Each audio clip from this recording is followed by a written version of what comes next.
രാജ്യത്ത് വീണ്ടെടുപ്പിന് എന്ന മുദ്രാവാക്യമുയർത്തി SDPI സംസ്ഥാന പ്രസിഡന്റ് മൂവാറ്റുപുഴ അഷ്റഫ് മൗലവി നയിക്കുന്ന ജനമുന്നേറ്റ യാത്രയ്ക്ക് കോഴിക്കോട് വൻ വരവേൽപ്പ്. മുതലക്കുളത്ത് നടന്ന പൊതുസമ്മേളനം SDPI തമിഴ്നാട് സംസ്ഥാന പ്രസിഡന്റ് നെല്ലൈ മുബാറക് ഉദ്ഘാടനം ചെയ്തു. ഫെബ്രുവരി 14-ന് കാസർഗോഡ് നിന്ന് ആരംഭിച്ച യാത്ര മാർച്ച് 1-ന് തിരുവനന്തപുരത്ത് അവസാനിക്കും.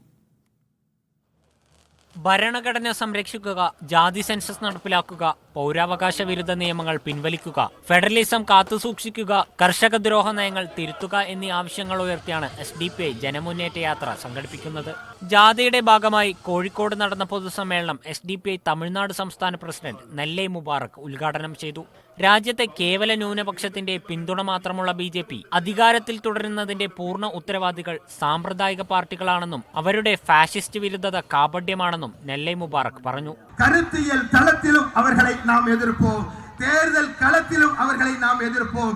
5 ஆண்டுகளும் கருத்தியல் போராட்டம், 5 ஆண்டுகளும் தேர்தல் போராட்டம் என்று சொல்லுகிற போராட்டத்தை நடத்தும் பொழுது மட்டும்தான் இந்த பாசிச சங்க பரிவார சனாதன சக்திகளை ஆட்சி அரியணையில் இருந்து மட்டுமல்ல மக்களுடைய உள்ளத்தில் இருந்து கூட அவர்களை வெளியேற்ற முடியும் என்பதை நீங்கள் புரிந்து கொள்ளுங்கள்.